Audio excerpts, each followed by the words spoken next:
വന്നിട്ട് പോയാൽ മതി. വാ വാ വാ. ഈ നമുക്കില്ലാത്ത ഒരു കാര്യം പറഞ്ഞിട്ടങ്ങ് വിട്ടേക്കാം. ഈ നമുക്കൊന്നും ഇല്ലാത്തൊരു കാര്യം എന്താ പറയുക, ഒരു കാര്യം ചെയ്യരുതെന്ന് പറഞ്ഞാൽ അത് ചെയ്യും. അതെല്ലാവർക്കും ഉള്ളതാണ്. ചെയ്യരുതെന്ന് പറഞ്ഞാൽ ചെയ്യുക അല്ലേ. നമ്മളെ എല്ലാ കാര്യങ്ങളും ലംഘിക്കാനാണ് എല്ലാവർക്കും താല്പര്യം. നിയമങ്ങൾ അനുസരിക്കാൻ ആർക്കും ബാധകമല്ല, പക്ഷെ എല്ലാവർക്കും ലംഘിക്കാനാണ്. ഇത് ഒരൊറ്റ കാര്യം കൂടെ നോക്കിയിട്ട് നിങ്ങൾ ഇവിടെ ഇതൊന്നും നോക്കിയേ, ഇതും കൂടെ ഒന്ന് ശ്രദ്ധിച്ചോ. ഉറക്കെ കാണരുത്. ഈ നമ്പർ ആരെങ്കിലും കണ്ടിട്ടുണ്ടോ? എല്ലാവരും ഇവിടെ നോക്കിയേ. ഈ നമ്പർ ആരെങ്കിലും ശ്രദ്ധിച്ചിട്ടുണ്ടോ? വേളം വെക്കുന്നതിലേ ഒന്ന് കേക്ക്. 1930 കേട്ടിട്ടുണ്ടോ? ആരെങ്കിലും കേട്ടിട്ടുണ്ടോ? നമ്മുടെ ചെറുപ്പക്കാരെല്ലാം കേൾക്കണം കേട്ടോ, ചെറുപ്പക്കാരെല്ലാം കേൾക്കണം. 1930 ഇതെന്താ പറയാ, സൈബർ ക്രൈം ടോൾ ഫ്രീ നമ്പറാണ്. നിരവധി സൈബർ ക്രൈമുകൾ നമ്മുടെ സമൂഹത്തിൽ നടക്കുന്നു. ഇത്ര ആൾക്കാരുള്ളവരോട് പറഞ്ഞതേ ഉള്ളൂ. ഞങ്ങൾ ഇതുകൊണ്ട് എല്ലായിടയ്ക്കും നടക്കുക. ഇന്നലെയും പത്രത്തിൽ 20 ലക്ഷം രൂപ ഒരു പയ്യനെ നഷ്ടപ്പെട്ടു. 20 ലക്ഷം രൂപ, 10.85 കോടി രൂപയാണ് നമ്മുടെ കണ്ണൂരിൽ നിന്ന് മാത്രമായിട്ട് നഷ്ടപ്പെട്ടേക്കുന്നത്. ഈ സൈബർ ക്രൈം ഉണ്ടായിക്കഴിഞ്ഞാൽ ആൾക്കാരെ വിളിക്കേണ്ട നമ്പറാണിത് 1930 ടോൾ ഫ്രീ നമ്പർ. ഇതെന്തിനാ ഇങ്ങനെ എഴുതിക്കൊണ്ട് നടക്കുന്ന അറിയാമോ? ഞങ്ങൾക്ക് തലയിൽ കൂടെ വണ്ടി വിടുന്നുണ്ടല്ല. കാരണം എന്താ, ഇത് നിങ്ങൾ കാണുമ്പോൾ നിങ്ങൾക്ക് പെട്ടെന്ന് ഇത് നിൽക്കും. ഒരാൾ പറഞ്ഞിട്ട് പോയി കഴിഞ്ഞാൽ ശ്രദ്ധിക്കത്തില്ല, പക്ഷേ ഇത് കാണുമ്പോൾ നിങ്ങൾ മനസ്സിലിരിക്കും. 1930 1930 ഈ ടോൾ ഫ്രീ നമ്പറാണ്. ഈ സൈബർ ക്രൈം എന്താണെന്ന് നിങ്ങൾക്ക് അറിയാമോ? ഇതാണ് സൈബർ ക്രൈം. ചുരുക്കി പറഞ്ഞാൽ നിങ്ങൾ ചെയ്യുന്ന എല്ലാ ക്രൈമും, എല്ലാ പ്രവൃത്തികളും സൈബർ ക്രൈമിൽ നിങ്ങളുടെ പൈസ നഷ്ടപ്പെടാനുള്ള പരിപാടി ചെയ്തുകൊണ്ടിരിക്കുക ആൾക്കാർ. ഒന്നാമത് നിങ്ങൾ ശ്രദ്ധിക്കുക, നിങ്ങളുടെ ആധാറും പാൻ കാർഡും ബാങ്കിൽ ലിങ്ക് ചെയ്യണമെന്ന് പറഞ്ഞ് മെസ്സേജ് വരും. വന്നിട്ടുണ്ടോ? എല്ലാവരും ഉണ്ടെങ്കിൽ ഉണ്ടെന്ന് പറയണം. ഉണ്ടോ? ഉണ്ട്. അപ്പൊ നിങ്ങൾ എന്ത് ചെയ്യും? ലിങ്ക് ചെയ്യാൻ വേണ്ടി വിളിക്കുന്നവർക്ക് ഇട്ട് കൊടുക്കും. വിളിക്കുന്നവർക്ക് ഇട്ട് കൊടുക്കണം. നിങ്ങൾ നേരിട്ട് എന്ത് ചെയ്യണം? ബാങ്കിൽ പോകണം.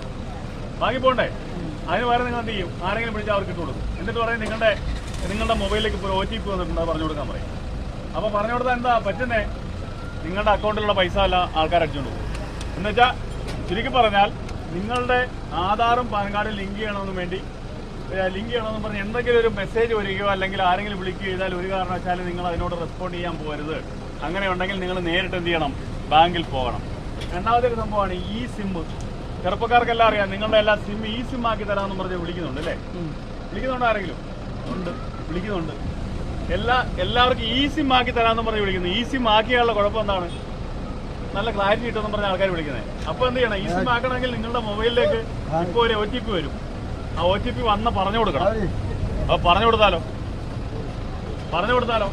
ഈ സിം ആക്കുന്നതിന് വേണ്ടി നിങ്ങളുടെ മൊബൈലിലേക്ക് ഒരു OTP വരും. അത് പറഞ്ഞു കൊടുത്താൽ നിങ്ങളുടെ അക്കൗണ്ട് ഡീറ്റെയിൽസ് മൊത്തം ആരാണോ ചോദിക്കുന്ന അയാൾക്ക്, എന്നുവെച്ചാൽ നിങ്ങളുടെ അക്കൗണ്ട് ഡീറ്റെയിൽസ് ഒരു കാരണവശാലും പറഞ്ഞു കൊടുക്കരുത്.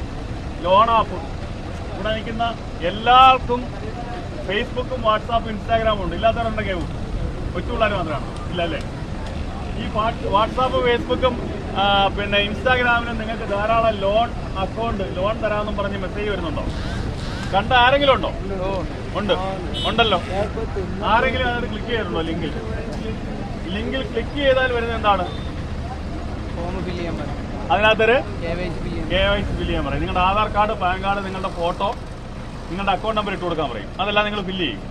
അടുത്തൊരു സുഹൃത്തിന്റെ ഫോൺ നമ്പർ കൊടുക്കാൻ പറയും. നിങ്ങൾക്ക് 16,500 രൂപ 50,000 ആവശ്യത്തിനുള്ളത് അവർ 6,000 രൂപ അവരുടെ പിന്നെ പ്രിലിമിനറി ചെലവെടുത്തതിന് ശേഷം ഇട്ട് തരും. അടുത്ത കൃത്യം 6-ാം ദിവസമാകുമ്പോൾ പൈസ ഇട്ട് കൊടുക്കാൻ പറയും. ഇട്ടുകൊടുത്തില്ലെങ്കിൽ ചെയ്യുന്ന എന്താണ്? നിങ്ങളുടെ ആ തലയുണ്ടല്ലോ ഫോട്ടോയിലെ, ആ തല വേറെ നഗ്നമായ ബോഡിയായിട്ട് ഫിറ്റ് ചെയ്തിട്ട് ഫേസ്ബുക്കിലൂടെ പ്രചരിപ്പിക്കും. അങ്ങനെയാണ് തിരുവനന്തപുരത്ത് ഒരു കുടുംബത്തിലെ 5 പേര് ആത്മഹത്യ ചെയ്തു. പത്രത്തിൽ വായിച്ചായിരുന്നോ? വായിച്ചു. അപ്പൊ അത് ഒരു എന്താണ്? തട്ടിപ്പാണ്. അപ്പൊ ലോൺ ആപ്പ് ഒരു കാരണവശാലും നിങ്ങൾ ഇൻസ്റ്റാൾ ചെയ്യരുത്, അതിനകത്ത് കയറി ഞെക്കരുത്. ഇൻവെസ്റ്റ്മെന്റ് ഫ്രോഡ് ചെറുപ്പക്കാർക്കെല്ലാം അറിയാം. ട്രേഡിംഗ് അല്ലേ? ട്രേഡിംഗ് നേരത്തെയൊക്കെ ആടും മാഞ്ചിയവും പിന്നെ തേക്കും ഒക്കെ ആയിരുന്നെങ്കിൽ ഇപ്പൊ എന്താണ്? മണി ചെയിൻ തട്ടിപ്പും, സ്വർണ്ണ ബോണ്ട് തട്ടിപ്പും, ഹൈറിച്ച് തട്ടിപ്പും, അതുപോലെ തന്നെ എന്താണ് നമ്മുടെ ഈ ട്രേഡിംഗ്, നമ്മുടെ ബിറ്റ്കോയിൻ തട്ടിപ്പ് പോലെ ഉള്ള തട്ടിപ്പുകളാണ്. ഇതിനകത്തൊക്കെ കയറി അതെല്ലാം ആൾക്കാരെങ്ങനെയാണ് നമ്മളെ മുതലെടുക്കുന്നത്? നമ്മളെല്ലാം ഗ്രീഡി പീപ്പിളാണ് അല്ലേ? ആർത്തിയുള്ള ആൾക്കാരാണ്. ഒന്നിട്ട് കഴിഞ്ഞാൽ 2 കിട്ടുമെന്ന് പറഞ്ഞാൽ അപ്പം ചാടി വിടും. വീഴത്തില്ലേ? എല്ലാവരും അങ്ങനെയാണ്. ഒരു കാരണവശാലും ചാടി വീഴരുത്. ഇൻവെസ്റ്റ്മെന്റ് തട്ടിപ്പെന്ന് പറഞ്ഞ് ധാരാളം ആൾക്കാർ വരുന്നുണ്ട്.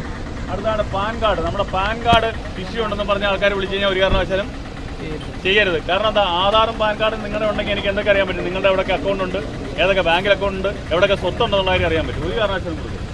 അടുത്താണ് ഐഡന്റിറ്റി. നമ്മുടെ ഐഡന്റിറ്റി എന്തോ? ഈ പറഞ്ഞ കാര്യങ്ങളൊക്കെയാണ്. ആധാറും പാൻ കാർഡും ലൈസൻസും പാസ്പോർട്ടും എല്ലാം നമ്മുടെ ഐഡന്റിറ്റിയാണ്. നമ്മുടെ ഐഡന്റിറ്റി വേറെ കാഴ്ചവെക്കാൻ നമ്മൾ പറ്റുമോ? നിങ്ങളുടെ നഗ്ന ഫോട്ടോ ആക്കി ഇട്ട് കൊടുക്കാൻ പറഞ്ഞാൽ നിങ്ങൾ ഇട്ട് കൊടുക്കും. ഇട്ട് കൊടുക്കുന്നവരുമാരും വണ്ടിമാരാന്ന് പറയുന്നത് ശരിയല്ലേ? പെമ്പിള്ളാരെല്ലാം ഇപ്പോൾ സംഭവിക്കുന്നതാണ്. ഇട്ട് കൊടുക്കാൻ പറഞ്ഞാൽ ഇട്ട് കൊടുക്കും. അത് ആൾക്കാർ യൂസ് ചെയ്യും. ഒരു കാരണവശാലും നമ്മുടെ കുഞ്ഞുങ്ങൾ മക്കളായാലും പറഞ്ഞു കൊടുക്കേണ്ട കാര്യമാണ്. പിന്നെ ഇമെയിലിലൂടെ നമ്മുടെ ഡേറ്റ കളക്ട് ചെയ്യാൻ പറയും. ഇമെയിലിലൂടെ നമുക്ക് എന്തെങ്കിലും മെസ്സേജ് വന്നാൽ നമ്മുടെ കമ്പ്യൂട്ടറിലോ ലാപ്ടോപ്പിലുള്ള എല്ലാ ഡേറ്റയും അവർക്ക് അടിച്ചു മാറ്റാൻ പറ്റും. മാൽവെയർ ഇന്റൻഷനോടുകൂടിയാണ് മാൽവെയർ ഇൻസ്റ്റാൾ ചെയ്യുന്നത്. പിന്നെ ഫിഷിംഗ്, അത് കമ്പ്യൂട്ടർ ഉപയോഗിക്കുന്നറിയാം. ഫിഷിംഗ് ലാപ്ടോപ്പും കമ്പ്യൂട്ടറോ മെസ്സേജുകളിലൂടെയോ കമ്മ്യൂണിക്കേഷനിലൂടെയോ നമ്മുടെ കംപ്ലീറ്റ് ബയോഡാറ്റ അടിച്ചുകൊണ്ട് പോകുന്നതാണ് ഫിഷിംഗ് എന്ന് പറയുന്നത്. ലോട്ടറി സ്കാം, നിങ്ങൾക്ക് 5 ലക്ഷം രൂപ ലോട്ടറി അടിച്ചിട്ടുണ്ട്, അല്ലെ നിങ്ങൾക്കൊരു കാർ സമ്മാനമായിട്ട് അടിച്ചിട്ടുണ്ട്, വന്നിട്ടുണ്ട്. അപ്പൊ അവരെ ഇനിഷ്യൽ പേയ്മെന്റ് ആയിട്ട് 5000 രൂപ ഇട്ട് കൊടുക്കാൻ പറയും. ഇട്ട് കൊടുത്താൽ എന്താണ്, ഉജ്ജ്വലമായി പോകും അല്ലേ, നമ്മുടെ പൈസ പോകും.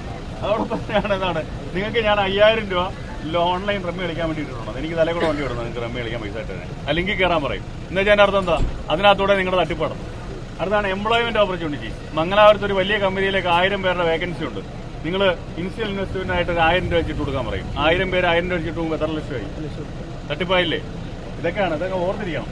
UPI ഫ്രോഡ്, നമുക്കെല്ലാം GPay ഉണ്ട്, ഗൂഗിൾ പേ അല്ലെങ്കിൽ Paytm ഒക്കെ ഉണ്ട്. അതിനകത്തൊരു ഇമെയിൽ UPI ID നമ്പർ ഉണ്ട്, അത് പറഞ്ഞു കൊടുത്താലോ പൈസ മൊത്തം പോകും. അടുത്ത